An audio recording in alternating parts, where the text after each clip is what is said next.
So the biggest topic right now in our nation is immigration.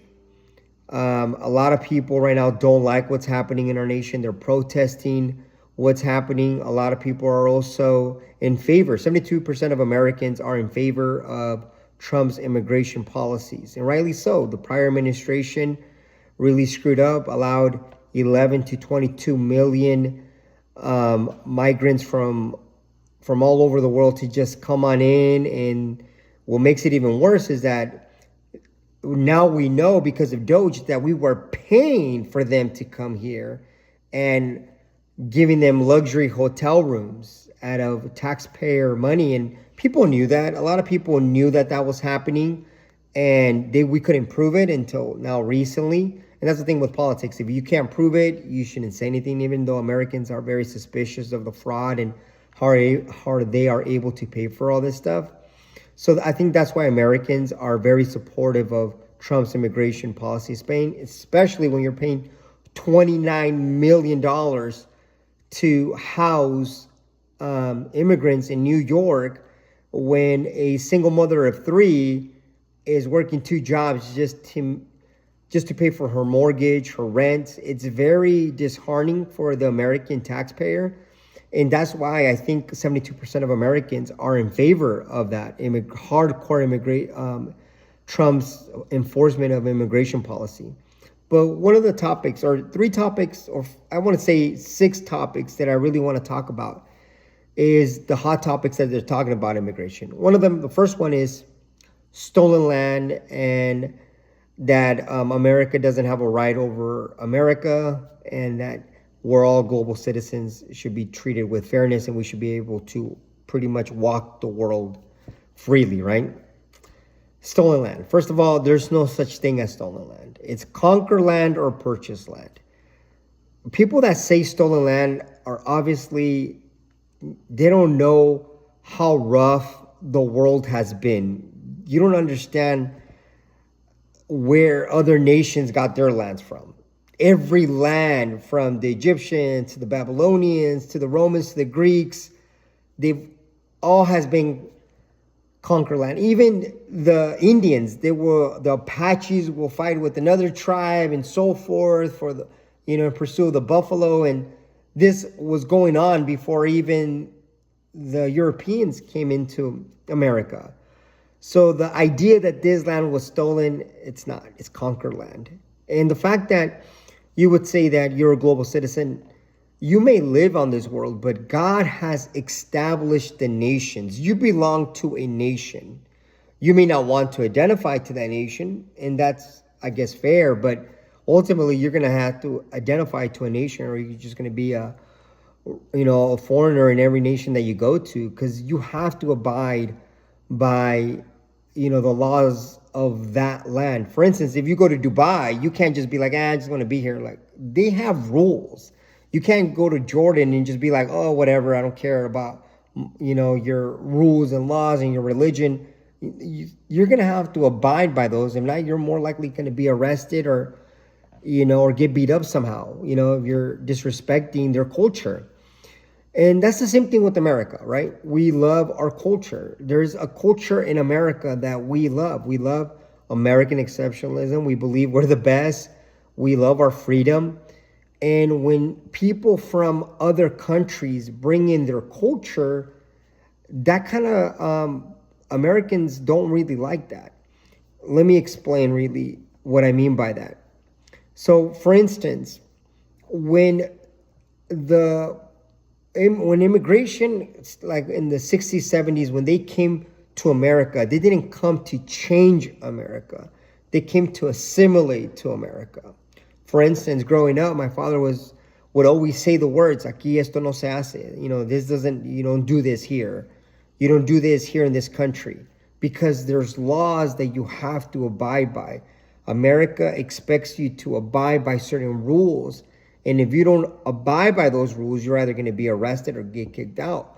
So the prior immigrants that were coming to America, they wanted to be part of America, assimilate to America. You want to be part of their culture. For instance, if you want to be a citizen of Dubai, you're more than welcome to. but you have to abide and assimilate to their culture. You can't just do your own thing anywhere that you go. If you go to Japan, you can't just do the things that you want. You're going to be arrested, humiliated, and probably kicked out of their country because you have to abide by their rules. Same thing, if you go to Mexico, you disrespect their flag or their religion or anything that they do out there, you're going to be either arrested, humiliated, and get kicked out of that nation. They don't want you to disrespect their culture. Same thing with America. We don't want you to disrespect our culture. We have a culture that our parents fought for us to assimilate to speak the language, English, and to be able to assimilate to their culture. And that's the thing that separates, I think, the prior immigrants to today's immigrants, where they're bringing in their culture and not trying to assimilate to America. Wherever you go in the world, you have to assimilate to their culture, not their religion, but to their culture, to their rules, to their lands. You can't start driving on the right side of the road in Europe and thinking like, hey, I do whatever I want. Like, dude, no. Even the Virgin Islands, they have a specific culture where they drive on the left-hand side of the road. Even Americans can be like, hey, you know what? I know this is American land, but we don't care. Like, no, there's a culture. You're right on the left-hand side, or you're going to get hurt.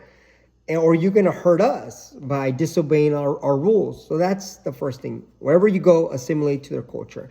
So if you're going to come to America, you have to assimilate to our culture. You can't just bring your culture and try to destroy it.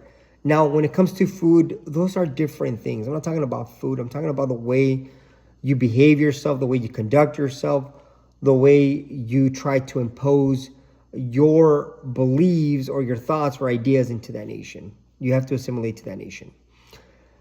Now, the thing about globalism, right?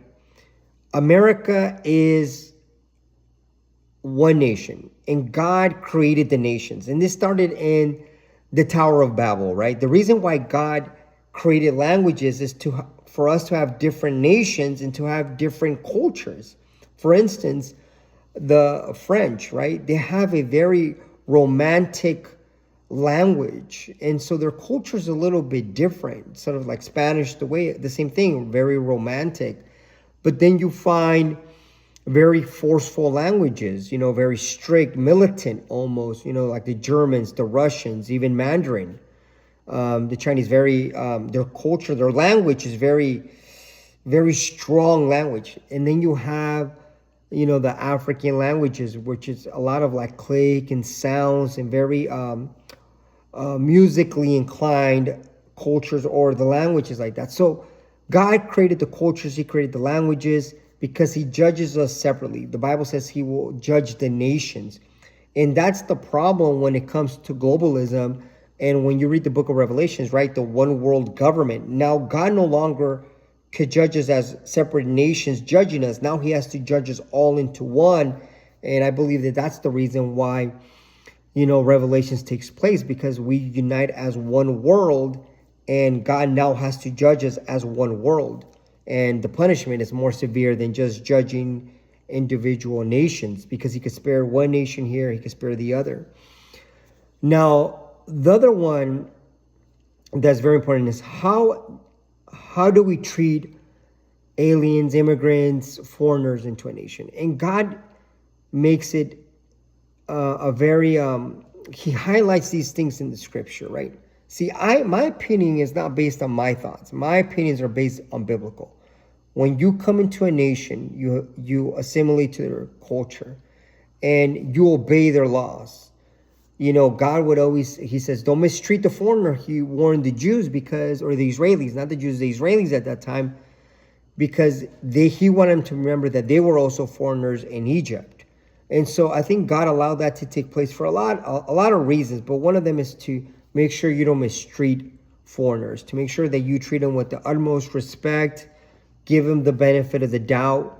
They want to come and assimilate to your culture. You allow them to do that. But the Bible makes it very specifically clear that they have to obey God's rules and laws. God had rules and regulations in Israel. And every single foreigner that lived in Israel had to abide by those laws and regulations that God had imposed on his nation. A foreigner couldn't just be like, I'm going to practice my own religion. No, no, no, no. Even when Solomon married his foreign women, a lot of people didn't love that. They were like, dude, you're going against your God. You're going against our people. You're going against our culture. You're going against, what God has established for us. And so that was one of Solomon's downfalls, practicing a foreign nation's gods and religions. And so that's why God did not want, one of the things that God did not want the kings to marry foreign women, and what Solomon did. And that's why the kingdom fell. Saying that, my idea or my thoughts are biblical when it comes to immigration. Don't mistreat the foreigner living among you. Be kind to them. Show hospitality. But at the same time, the foreigner has to abide by our laws, wherever that nation is, and by our culture. You cannot go into a nation and change their culture, whatever that culture may be. So that's my take on immigration. If you're going to come here as a foreigner to America, like my parents did, assimilate to the culture, be respectful to the people, be kind, and show them that you mean well, that you just want to assimilate to the great nation, which is America. Try to come in the right way if you can. If you come in through a different way, I pray for that you somehow are able to fix papers and be able to become a American citizen. And that's my take on immigration. And so my kids, if you guys become foreigners in every nation, assimilate to that culture, be respectful, and hopefully you could identify to that culture and migrate and be able to do things right for that nation. And anyways, that's it. Godspeed, and that's my take on immigration.